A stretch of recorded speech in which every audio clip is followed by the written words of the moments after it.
From the Yeti of the snow-peaked Himalayas to the Almasty of Russia and the Sasquatch of the western USA. Every culture has a name for it, but this series isn't about hunting for Bigfoot. It's about hunting for answers. Bigfoot believers claim they have evidence to support its existence. The problem is that none of it has ever been properly substantiated. But can science, cutting-edge science, actually sort out fact from fiction? Well, a professor of genetics at Oxford University is determined to find out, and I'm going to help him. That Oxford professor, Bryan Sykes, has launched a unique project testing samples of Bigfoot hair from all over the world. We will definitely be able to identify the species origin of any sample. So if there's anything really exciting, we will find it. I've been on the trail of the Yeti in the Himalayas.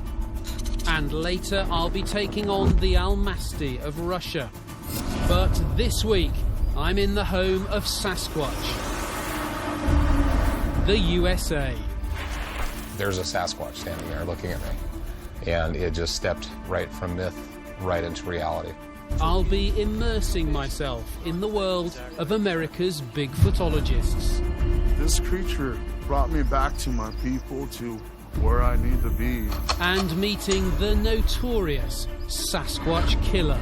But you shot? Yeah. Why? Because there was a monster in the woods. We're launching the world's first scientifically rigorous Bigfoot DNA analysis. Whatever the answer, it's Judgment Day for Sasquatch. I heard that. Did you hear that? They're coming.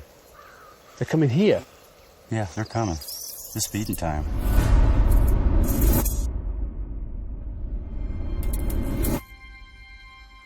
America's Sasquatch heartland is the Pacific Northwest.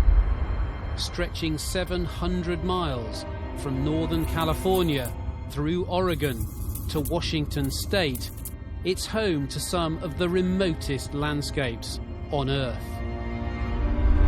It's easy to see why you could believe that forests like these hide a creature unknown to science. And there are plenty of people who do believe, and they're determined to prove they're right.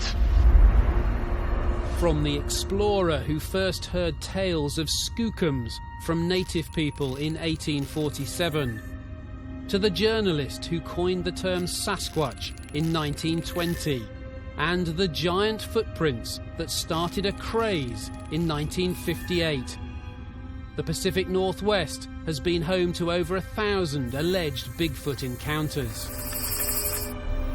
The creature is ape-like, tall, 7 to 10 feet, heavy, 600 to 1,000 pounds, hairy, from red to beige, brown to black.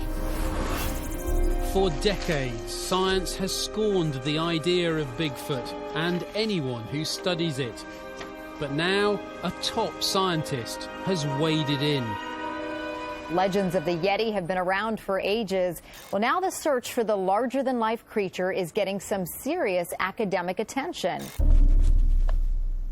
Oxford genetics professor Bryan Sykes is a scientific pioneer.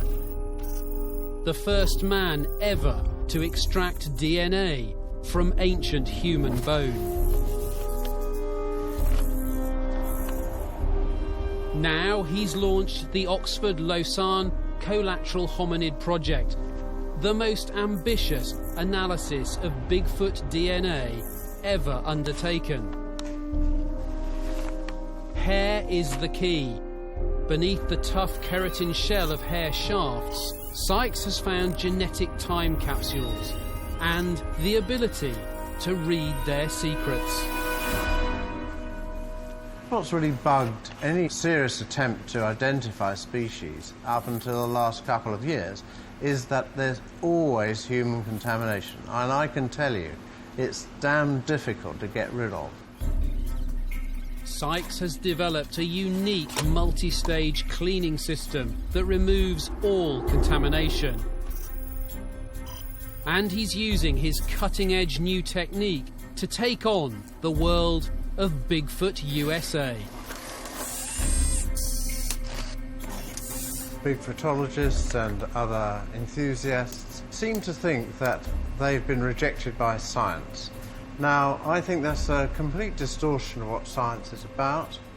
Science doesn't accept or reject anything. All it does is examine the evidence, and that is what I'm doing. Bryan has put out a call for so-called Bigfoot samples for testing and has carefully selected the 12 best hairs from the most credible sources across America. And while he begins his analysis, I'm travelling over 5,000 miles to the heart of the Pacific Northwest itself.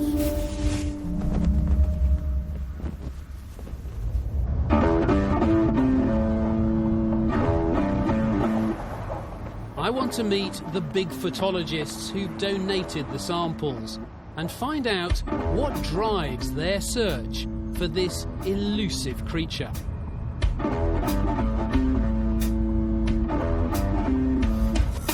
One of those samples is highly controversial. It came from the so-called Sasquatch killer, Justin Smeyer. Justin claims that he shot at an adult and juvenile Sasquatch and that he killed the younger one. It's made him the most infamous figure in the Bigfoot world today. It all began on a hunting trip to California's remote Sierra Mountains. In October of 2010, I was bear hunting with a friend of mine up in the Sierras. It was a day just like any other. There was one area that we knew that we liked from the beginning, and we said, yeah, we're gonna go here and we're gonna kill something here, for sure. We came around the corner and we're driving, we look into this open meadow and we see this creature. Me and my buddy saw it at the same time. He slams on the brakes. Maybe for the first second or two I did think it was a bear, and then I looked and I saw that it was on two legs.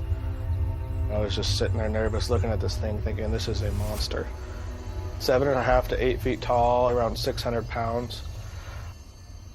A couple seconds go by, I decide that I'm going to kill it. And I shot it about right here, just on the top of its rib. It fell to the ground immediately. You could see the impact, you could see the dust come off of it.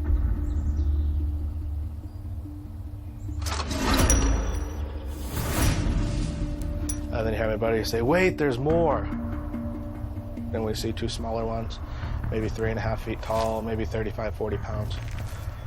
Me and my buddy watched them for between 10 and 15 minutes up close. I shot the little one square in the neck, walked up to it, grabbed it. It was still alive. It was bleeding all over me. It had very human-like features. Their eyes had whites in them. They looked awful lot like me and you. I shot a Bigfoot or a Sasquatch. I haven't found a reasonable explanation for what happened to me. I haven't found any sort of way to prove that I'm telling the truth. That's what I'm hoping that this DNA study does. I would give anything. I would give my house if Bryan Sykes was able to walk up to me and said, hey, you know, I tested this, and I'm going to be able to show everybody that you're telling the truth. For Justin, and for all the Bigfootologists of the USA, there's a lot riding on Bryan's search for answers. There are almost as many theories surrounding the Sasquatch as there are sightings of it. For believers, it's a giant hairy ape unknown to science, or an early form of human, like a Neanderthal. For skeptics, it's a misidentified creature like a bear, or even a plain old hoax. bottom line is that Justin says that he shot some kind of mystery animal out here. Big question for me and everybody else is, what was it?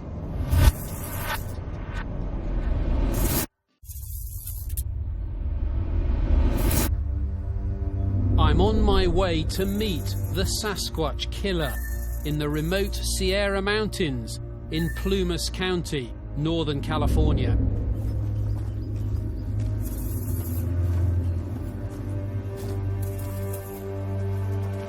Justin Smeyer's story has divided the Bigfoot world. For some, he's a hero who finally bagged a Sasquatch. For others, he's a murderer.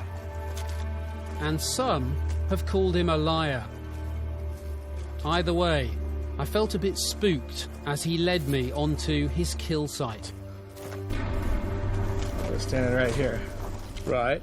And so just, what was he doing when you saw him? Well, when we saw it, it raised its hands. So was it on all fours to start with? No. So it was actually standing up? We look over and we see this thing standing just like I'm standing. And like this? And we see it raise its hands. But you shot? Yeah. Why? Because there was a monster in the woods.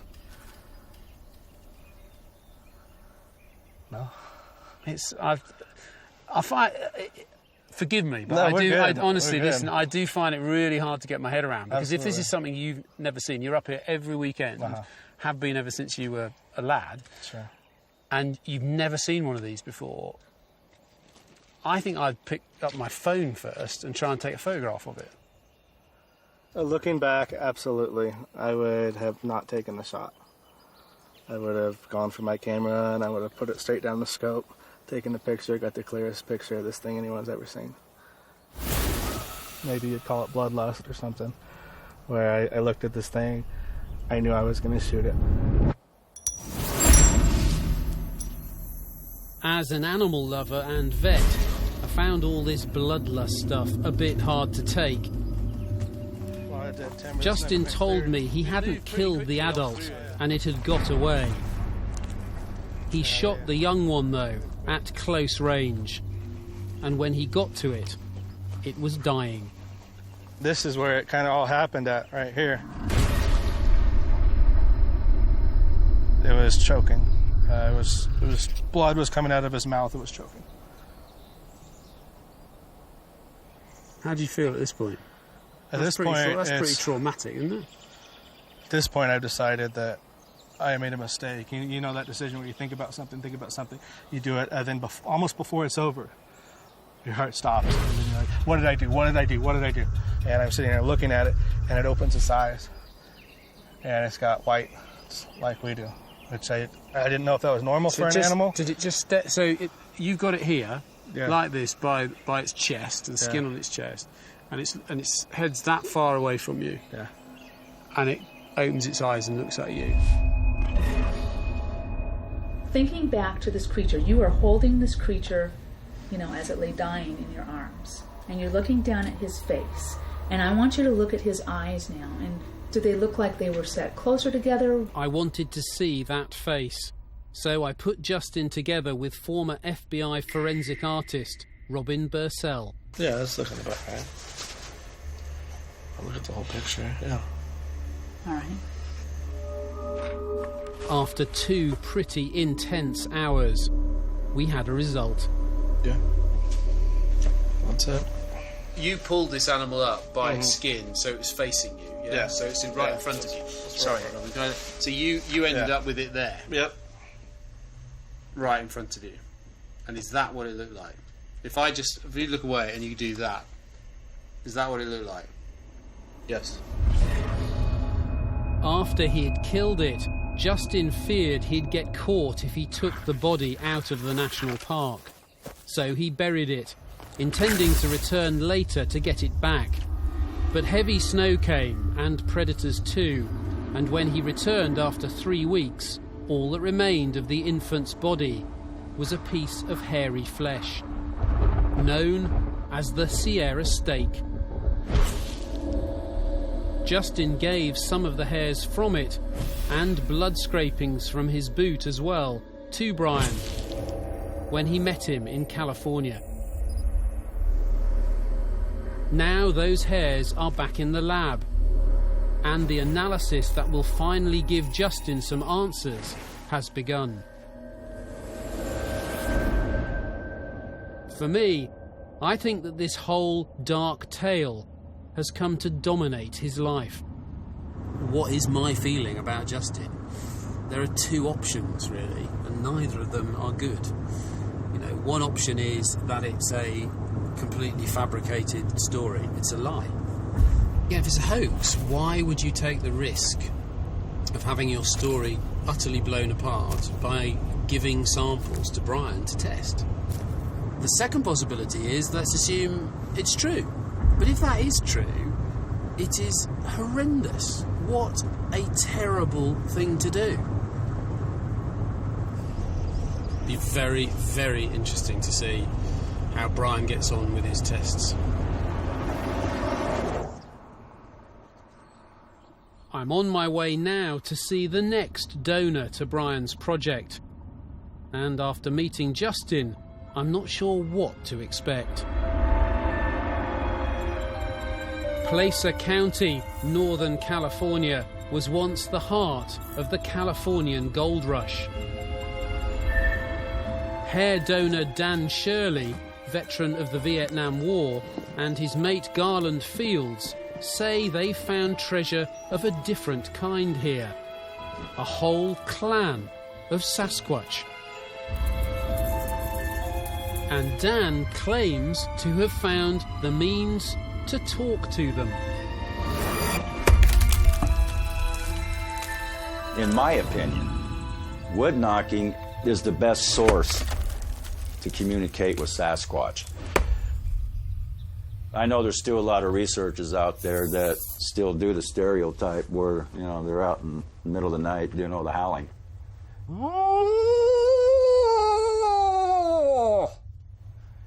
I've never got a response from it. So, but the wood knocking, every time. Every time.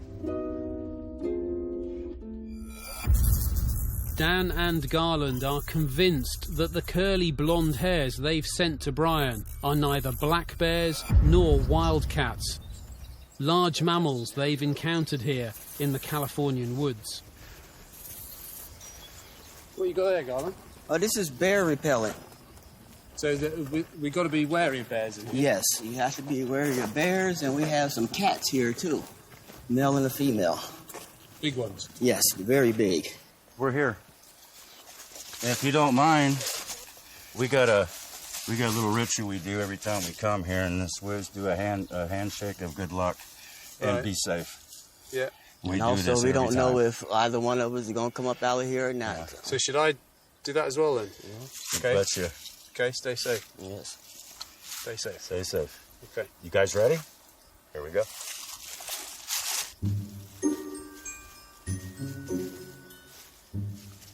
Do you always do it in pairs? Do you always come out together?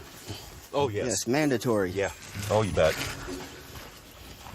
Yeah, we are the team. And here's one of their knocking spots. A knocking spot? Yes. They use that rock to do the wood knocking. And that's how they knock. So do you think, Garland, that, I mean, a Sasquatch would have actually picked that rock up? Yes. It's not just been put there by, like, a walker? No. No.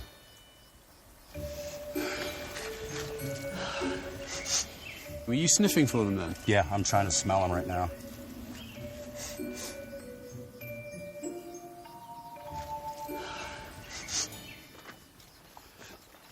It's like playing a guitar. I'm looking for the right chord. Yeah. It's the right chord. Okay. So this has taken me 3 years to perfect this, so. That's one. Then I'll do another one. See the difference?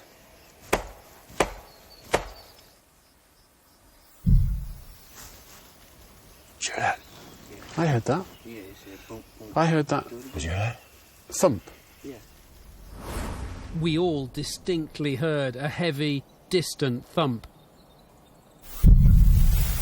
We had to turn up the volume of our recording to hear it. But it certainly proved I wasn't imagining things. Did you? Is that the sound? That kind of very dull. Yeah. Yep, that's them. That's them. What? Yes, they're hitting on a very large tree. That's them. Did you hear that? Do it again. Keep the conversation going. That could be somebody doing some DIY on their house or something. Now, the closest home to here is probably 4 or 5 miles away. And that sound is weird. Mm-hmm. Yes, it is. It's not normal. It's not a normal sound. And I hadn't heard that before at all, walking through here, and I was listening. The hair on your neck rise yet? A bit. A bit, yeah, all right, a bit. Yeah, the hair has risen on my neck a bit. So yes, again. That was louder. They're coming. They're coming here? Yeah, they want to eat. Yeah, they're coming. It's feeding time. You're very chilled about this, Garland. Oh, I love it out here. It's the city where I'm nervous. Crazy people in the city. Dan's samples for Bryan came from the tree that he and Garland bait with apples. A favourite Bigfoot food, they told me. And from a fence nearby. The one sample here off the bait tree. There's only one animal in here that comes and takes those apples, and that's what we know it is. So you're utterly confident, absolutely confident that samples you've given Bryan, he will come back with results that say, actually, you're onto something here, Danny. I think I am. I just say I think I am. I have no doubts. I don't have any doubts. I mean, it was a bit spooky and unnerving when I heard that booming noise when Dan was knocking on the tree. But that could be a whole host of reasons. You know, it could be somebody pile driving on a construction site, it could be a quarry, it could be a whole host of things.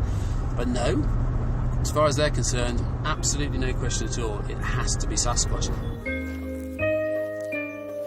It strikes me that Dan and Garland are less researchers, more believers.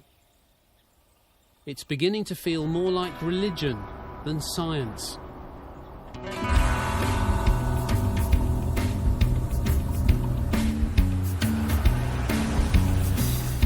And I feel the need to get a bit of context. So I've come to where the faith was born over 50 years ago. Willow Creek, Northern California.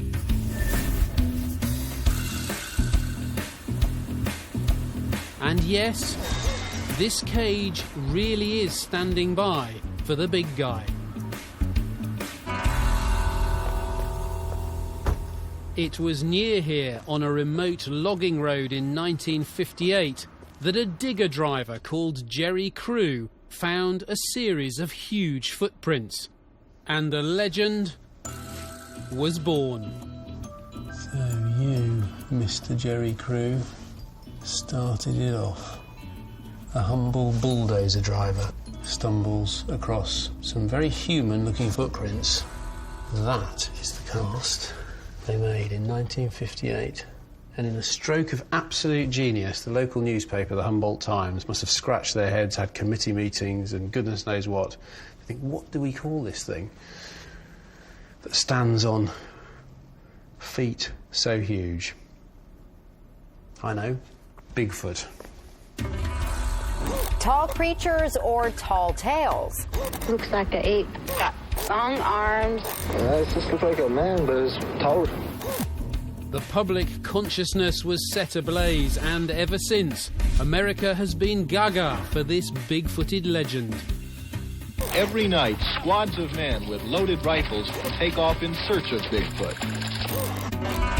Over the years, enthusiasts flocked in. $1,000 award for solution of Bigfoot. More creatures were sighted. It went mad here. It simply went mad. And many a footprint was cast. I mean, that looks as if it's been made in a kindergarten clay modelling session. Then came a bit of a bombshell when Jerry Crew's boss, Ray Wallace, died in 2002. Ray's family suddenly came out and said, actually, it's all a big hoax, because Ray had made 2 huge wooden feet and had made the footprints. I bet that caused some head scratching. The head scratching continues to this day, with many insisting that the wooden feet don't match the prints Jerry Crew found, and that the Wallace hoax claim is itself a hoax. 50 years on, footprints remain the key evidence for Sasquatch. Ambiguous and hard to interpret, these alone will never resolve the debate. That is what is so starkly different to what Bryan's doing. Because what Bryan is doing in testing DNA is he will come up with fact. There will be no debate. It will be fact. And that's what makes Bryan's work so important. Back in the lab, the hares have entered the sampling machine, which analyses organic samples and produces DNA sequences. It costs over £200,000 and achieves in hours what used to take many days. Each hair sequence will then be run through GenBank, the DNA database of life on Earth. A match, and the hair is from a known species. No match, and a new species has been found. The good thing about this project is, it's not that like every single sample has to be an unknown hominid. You only need one.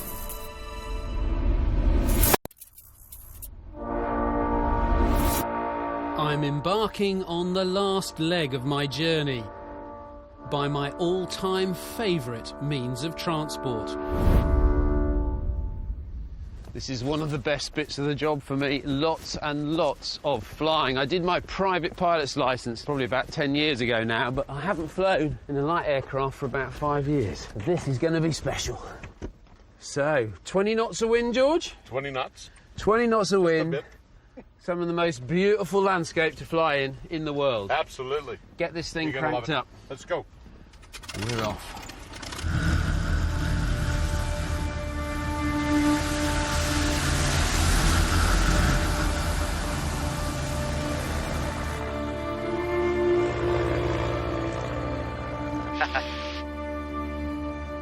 I'm heading 500 miles north to one of the remotest parts of the Pacific Northwest, Washington State's Olympic Peninsula. It is truly spectacular. Its mountains are snow-capped even in the summer. And lower down, its deep temperate rainforests are America's hottest spot for Bigfoot encounters.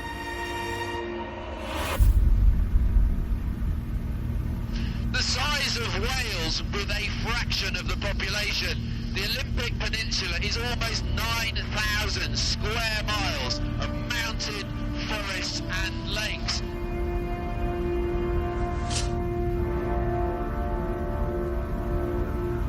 And down there, at the end of Lake Crescent, is the HQ of the Olympic project. It's run by a committed and fervent Bigfoot believer who's been tracking them for almost 30 years.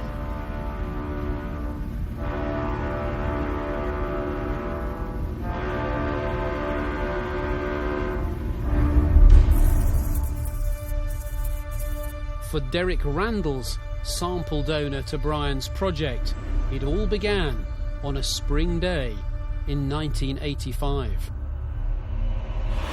What happened to me that day did seriously, literally change the course of my life. Myself and 2 friends of mine were hiking up in the Olympic National Park. We had gotten a late start that day, so we went about 6.5 miles up trail, a little bit late in the day.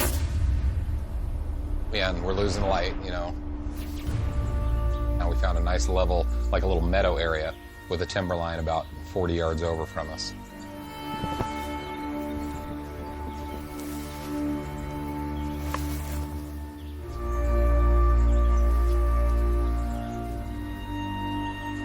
and we hear this crash. And it just kind of all stopped us in our tracks. You know, we're literally in the middle of nowhere. All of a sudden, this rock comes arching out of the timberline, and it's not falling off a cliff because we were on top of this finger ridge. There's no cliff there. The rock was thrown. So this rock hits the ground, and we all just look at each other like, what in the world? And another one comes. Thunk, right next to us. And another rock came. That's when we really got scared. We just grabbed up our gear off the ground and started running down this ridge. I got about 10 steps into it and remembered I had a .357 in my backpack. That's the point when I saw it. There's a Sasquatch standing there looking at me.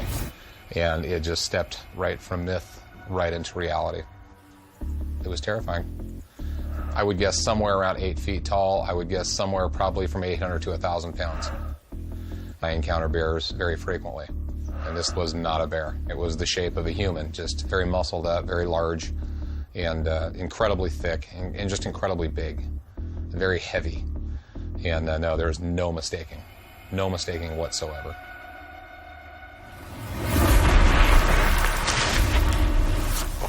I was freaked out. I was scared. And I ran all the way down that ridge to the trail. You know, I'm not nuts. I know what I saw, and I've seen more than one. There it is. They're real.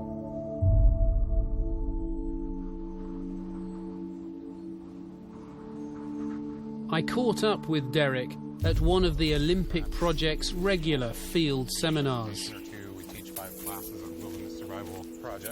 Today, it's footprint casting, from expert David Ellis, casting his own foot. We're looking for details in the print itself. Derek is convinced that the peninsula is one of the great Sasquatch hotspots of the world, and that we're standing in a corridor that they regularly use. So would you say this is Sasquatch country? Central. Absolutely central, which is why you're here. Yes. Yep. So if you hang around here long enough, yes, you will see one. No. I'm in the woods 5 days a week, and I have been for a long time. You know, almost 3 decades. I've seen 2. So when you average things out, you take the normal person that goes into the woods on their vacation once or twice a year, they're going to win the lottery before they see a Sasquatch. It's a tall order. And it's a tall order because, number one, this is my opinion, there's not that many of them. Number 2, they're very intelligent. Number 3, they're hypersensitive and hyper-aware. If you've localised it and you want this predictability, you're pretty sure this is a corridor, kind of, there are going to be a lot of people presumably just say, well, why don't you just stake this corridor out with cameras, thermal imaging, movement detectors, the whole lot? Well, it all boils down to money. Track it. Is it? Yeah, I mean, right now we deploy about 56 cameras. These cameras are about $600 a piece. It's great in theory, but until a rich person steps up and says, hey, we're going to give you a couple $1 million, let's stake this area out, that's not even feasible. Even with 56 cameras, you're a complete needle in a haystack. From that haystack, though, Derek has plucked a sample for Bryan that he has a lot of confidence in. It didn't look like bear hair to me. And it came from about this high up in a blackberry bush. And it was in conjunction with a track line. So it's very convincing. I think that there's high probability that it's Bigfoot hair. So you've got high hopes for that? Absolutely, yeah, without a doubt. Sykes is on his game, and I have high hopes. You know, I really do. Yeah, it's pretty good, isn't it? I do think these 2 toes look a bit odd, though. I would go and see the doctor. Honestly, trust me, I'm a vet as well. So Derek is driven, I think, by the need to understand the physically powerful animal he encountered all those years ago. In the nearby Lummi Reservation, though, 50 miles away, Bigfoot is more a creature of spiritual power, deeply embedded in tribal ritual.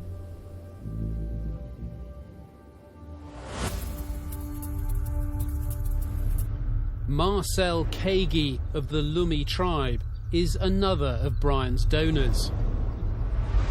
When he heard a creature howling near his house in 2011, he was convinced it was Sasquatch, and he's heard it several times since.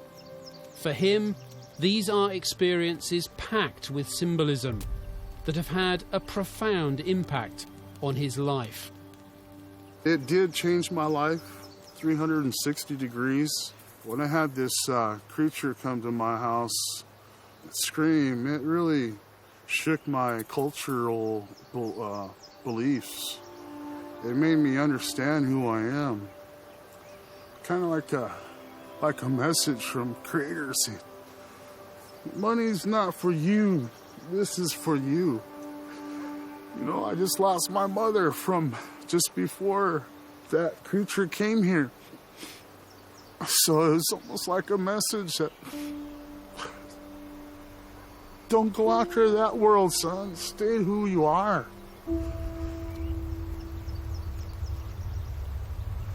I was shedding my native ways and my teachings, and I was becoming like all the other people out there. Just corporate America, you know. And so this creature has brought me back to my people, to where I need to be. Marcel gave Bryan hairs he found in his garden that he feels sure were from the Bigfoot he had heard. Now the analysis on this and all the other samples is complete. And Bryan is on his way to give out the results. Judgment Day is coming.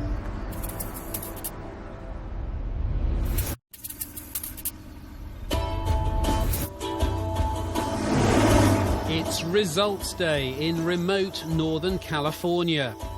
On our way to see Dan and Garland, I told Bryan about my strange wood-knocking experience in their hotspot.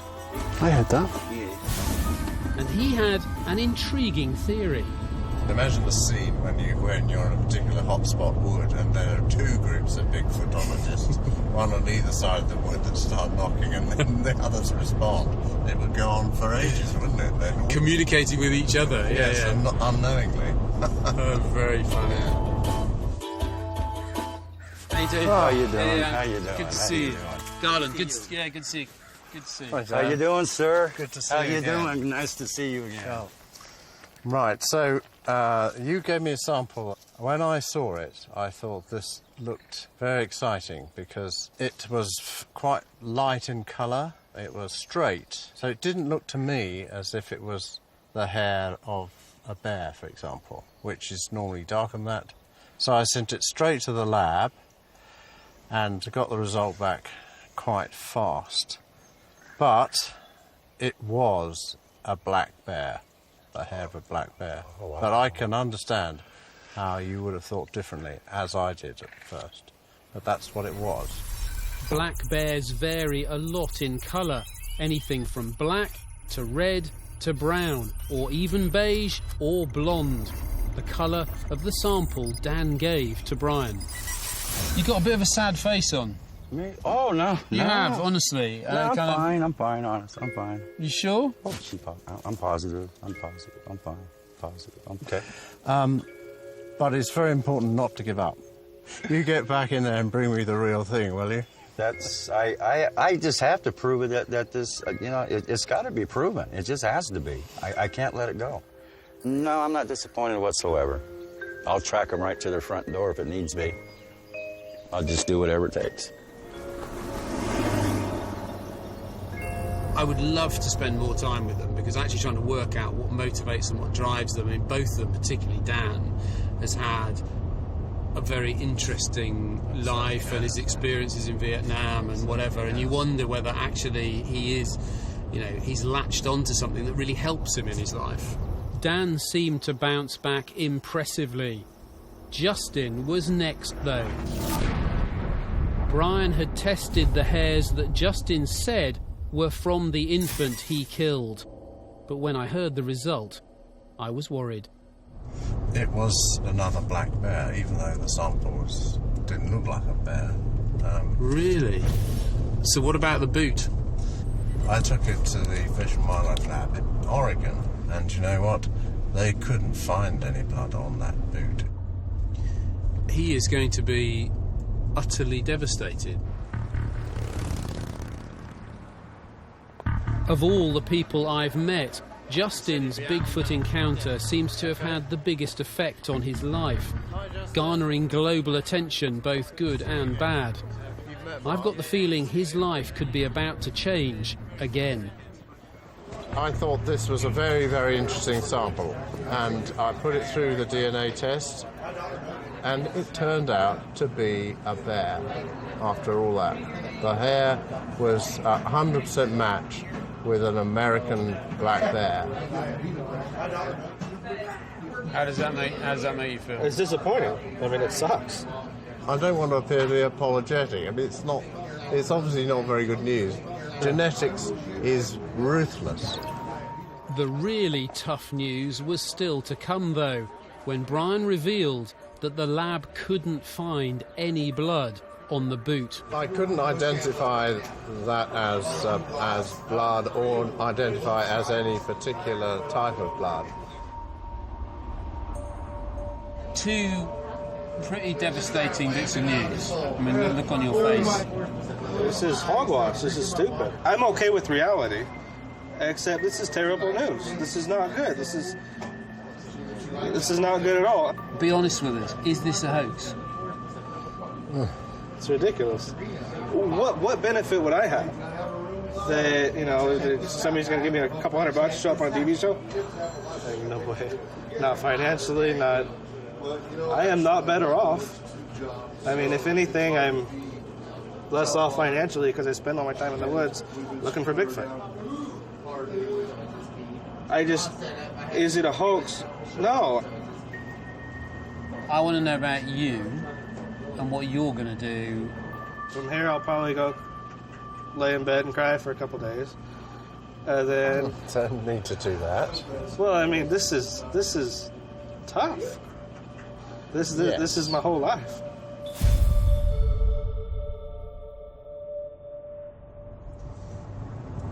Well, what an emotional evening that was.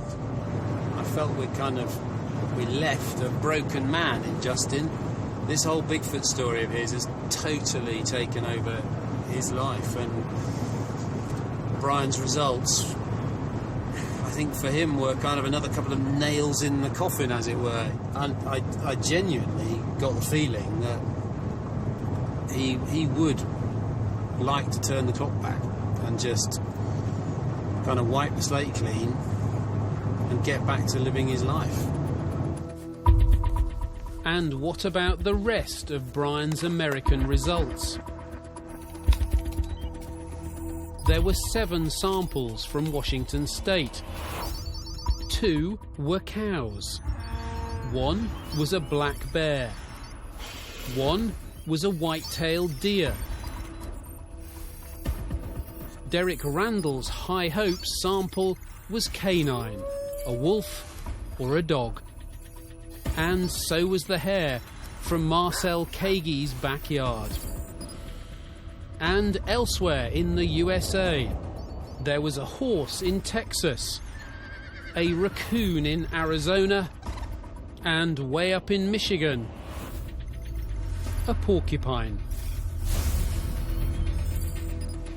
Am I disappointed that we didn't find a Bigfoot? I guess it would have been fun if we had, but my ambitions of the project are entirely fulfilled in that we have identified and examined the best evidence and done it in a scientific, systematic and successful way. So I'm really very pleased. So the kind of science project aside, though, I mean, hanging out with these guys, I mean, they're really interesting, intriguing people, aren't they? I mean, yeah, I've never met people like them. No. But that sense of the need to believe in some kind of bogeyman, the wild man of the woods, yes. I find that almost more intriguing now than the results. Quite understandable if you think that we evolved in hostile conditions where woods were very dangerous places. They're full of predators. We've evolved that attitude to unknown creatures, unknown hostile creatures that inhabit our woods and therefore our minds. In a way, I think this story has turned out to be less about Sasquatch and more about the Bigfoot fanatics themselves and their will to believe. And it's a will driven by a whole mix of motives, personal, spiritual, financial even. But I think something very cool has happened here by shining the bright light of science into the rather murky world of Bigfoot. Bryan's given America's Bigfootologists a new direction, a new track to follow, and he's managed to transform a slightly crazy, controversial fringe pursuit into a real science. And that is a massive achievement and a very big step forward. Next, I'm in Russia, where I meet the nation's heavyweight Bigfoot hunter. Locate the skull that could unlock the secrets of Russia's Neanderthal wild woman. And get a taste of Bigfoot speech, Russian style.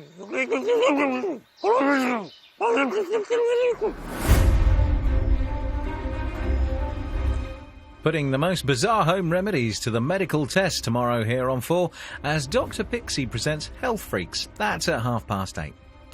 Homeland next tonight though. No spoilers, but you really don't want to miss this one.